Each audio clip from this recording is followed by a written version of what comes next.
Let's begin with another important story about race in America. Now, this is a story all about how one young man's life got turned upside down.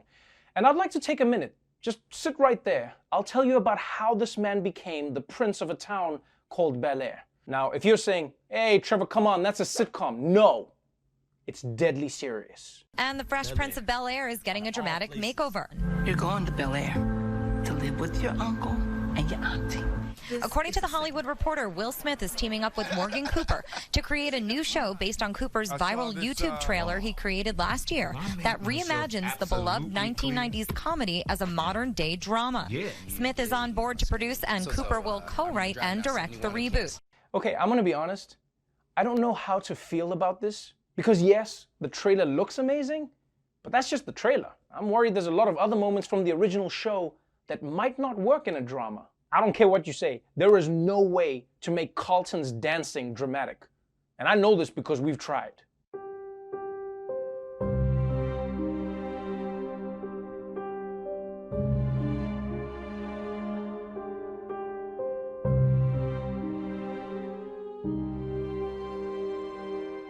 You see?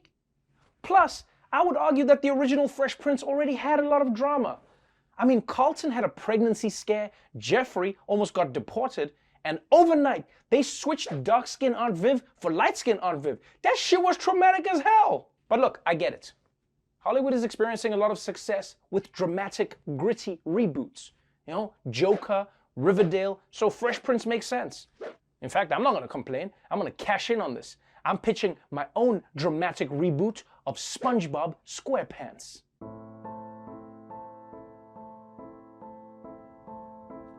Do you know why I live in a pineapple under the sea? Why, SpongeBob? 'Cause a mango killed my father! Let's move on now from the world of fiction to a story you'll wish wasn't real. Congress is about to get even crazier.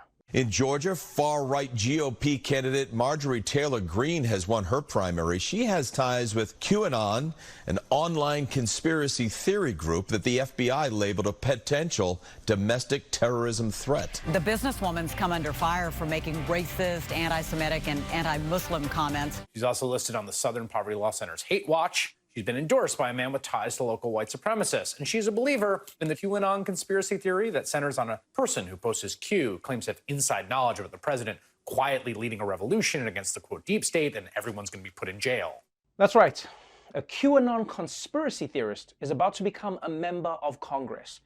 And if you're wondering, what's QAnon? Well, it's a movement that believes that Hollywood and the Democratic Party are actually a secret worldwide child sex trafficking ring whose members harvest the blood of children for its life-extending properties. And that the only person protecting the world from this evil is Donald Trump. So let me get this straight. On the one hand, the Democratic Party is so smart and powerful that they can run a secret shadow organization.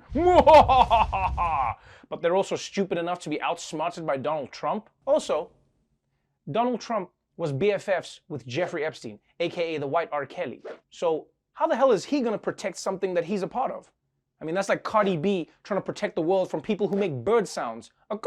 And another dumb thing about this conspiracy, why would any sane adult think that drinking children's blood could have the power to make you younger?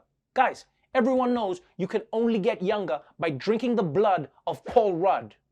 Rudd blood, the secret to having an adult baby face forever. Rudd blood.